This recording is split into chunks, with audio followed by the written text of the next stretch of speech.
Iran যুক্তরাষ্ট্র যুদ্ধে একদিকে পাকিস্তানের ইসলামাবাদে বহুল প্রতীক্ষিত শান্তি আলোচনার প্রস্তুতি চলছে, অন্যদিকে হরমুজ প্রণালীতে জাহাজ চলাচলের উপর ইরানের একক আধিপত্য, সব মিলিয়ে এক চরম অনিশ্চয়তায় পুরো বিশ্ব। এর মাঝেই এক বিস্ফোরক মন্তব্য করেছেন মার্কিন প্রেসিডেন্ট ডোনাল্ড ট্রাম্প, যা ইরানের নেতাদের অস্বস্তিকেই প্রশ্নের মুখে ফেলে দিয়েছে। বিস্তারিত জানাচ্ছেন তৌফিকুল ইসলাম আশিক।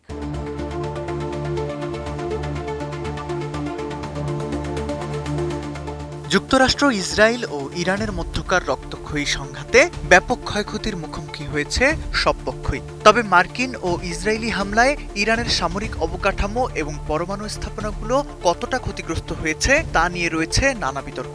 যদিও তেহরানের দাবি তাদের প্রতিরক্ষা ব্যবস্থা অটুট, কিন্তু ডোনাল্ড ট্রাম্পের সাম্প্রতিক সোশ্যাল মিডিয়া পোস্ট বলছে পুরোপুরি ভিন্ন কথা। শুক্রবার রাতে নিজের প্ল্যাটফর্ম ট্রুথ সোশ্যালে দেওয়া এক বার্তায় ট্রাম্প সরাসরি দাবি করেছেন, বর্তমানে ইরানি নেতাদের কোনো শক্ত অবস্থান নেই।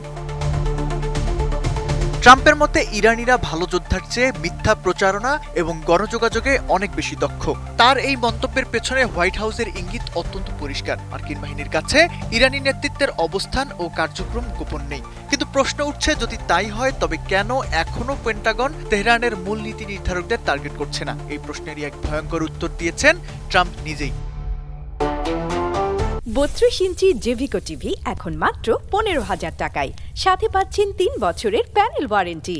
মার্কিন প্রেসিডেন্ট তার পোস্টে লিখেছেন, ইরানিরা সম্ভবত বুঝতে পারছেন না যে হরমুজ প্রণালী অবরুদ্ধ করে সাময়িকভাবে বিশ্বকে জিম্মি করা ছাড়া তাদের আর কোনো সামরিক শক্তি অবশিষ্ট নেই। তারা এবং তাদের নেতারা আজ কেবল আলোচনার স্বার্থেই বেঁচে আছেন। ট্রাম্পের এই বার্তার সহজ অর্থ হলো, যুক্তরাষ্ট্র চাইলে যে কোনো মুহূর্তে এই নেতৃত্বের অবসান ঘটাতে পারে, কিন্তু কেবল একটি কূটনৈতিক ও স্থায়ী সমঝোতায় পৌঁছানোর স্বার্থে তাদের এখনও বাঁচিয়ে রাখা হয়েছে। এদিকে পাকিস্তানের রাজধানী ইসলামাবাদে যে আলোচনা হওয়ার কথা ছিল তা নিয়ে এমনিতেই ধোঁয়াশা তৈরি হয়েছে।